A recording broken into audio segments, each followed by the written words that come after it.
s'est passé, par exemple, à Chicago, comme dans d'autres universités américaines, tout ce qui était intérêt pour la théorie et qui était représenté essentiellement par la française, s'est transformé en intérêt, premièrement, pour ce qu'on a appelé les gender studies, c'est-à-dire la question du genre, du gender, pour les women's studies. Ça avait commencé d'ailleurs par les women's studies, les gender studies, puis les études postcoloniales, etc.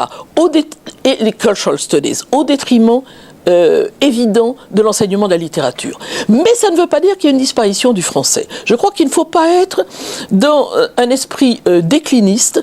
Je pense qu'il y a encore de l'intérêt. Ça s'est déplacé, peut-être, encore une fois, vers les études culturelles en Amérique, enfin aux États-Unis. Ça se maintient davantage comme études littéraires au Canada, anglophone et évidemment francophone. Voilà. Moi j'enseigne aux États-Unis depuis 1973, ce qui ne me rajeunit guère, mais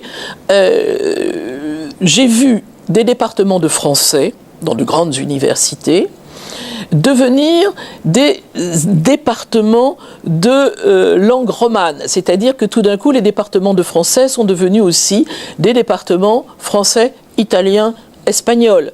C'est le cas aussi à UBC. À l'université de Northwestern, c'est français, italien. Or, ce n'était pas le cas.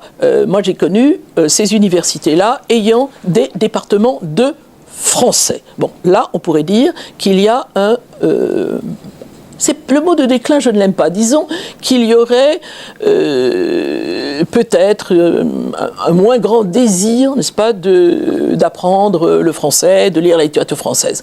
Ce serait une mauvaise analyse, parce qu'on s'aperçoit que dans une université, par exemple, puisque j'y enseigne maintenant, comme celle de Northwestern, qui est une des grandes universités, à Chicago il y a deux grandes universités, l'université de Chicago et Northwestern, qui sont toutes les deux des universités prestigieuses. Si vous regardez les étudiants undergradués, si vous regardez les étudiants undergradués qui sont inscrits dans le département de français pour faire des études donc de langue et de littérature française, non pas comme majeurs, mais comme mineurs, vous apercevez que ce sont des étudiants en économie, des étudiants en sciences politiques, des étudiants de droit, ce qui prouve bien... Bon, alors évidemment, c'est ça, ce qui fausse le jeu, c'est qu'on dira, bon, ils ne feront pas de thèse en français. Ce ne sont pas des étudiants qui deviendront docteurs, n'est-ce pas, en littérature française. C'est vrai, il y en a moins.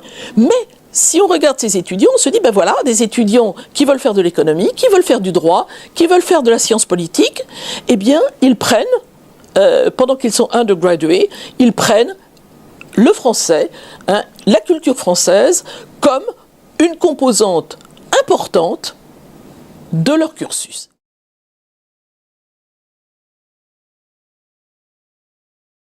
Et c'est vrai que la pensée en France n'est pas actuellement portée par une histoire qui la rendrait forte. À cela s'ajoute le fait qui a, à mon avis, joué un rôle extrêmement important. C'est que, après la fin du structuralisme, après la fin justement de ce qu'on appelait la French Theory, il y a eu une espèce de mouvement, je dirais, un contre-coup.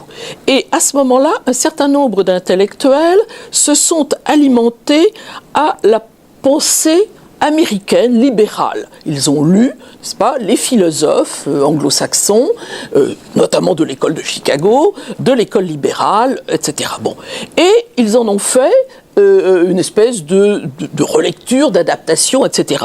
Mais on ne pouvait pas revendre aux États-Unis quelque chose qui, en fait, venait d'eux. Si vous voulez, ça n'était pas possible. C'est-à-dire, qu'est-ce qu'on a pris ? On a pris toute la pensée de ce qu'on appelle le care, c'est-à-dire le fait, la façon de penser le souci, de penser la justice avec des gens comme Rawls.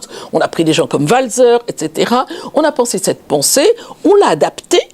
Les revues comme Le Débat, etc., l'ont adaptée à la manière française, mais elle n'est plus véritablement exportable, comme l'avait été la pensée française de Lévi-Strauss à Bourdieu. Bon, donc vous voyez bien que je crois qu'il y a des raisons intrinsèques qui sont vraiment liées à l'activité intellectuelle.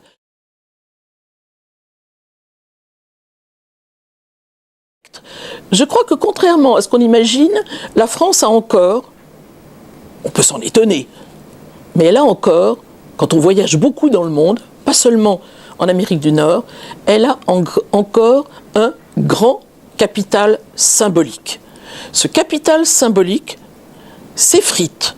Si on n'y fait pas attention, il peut être dilapidé assez rapidement.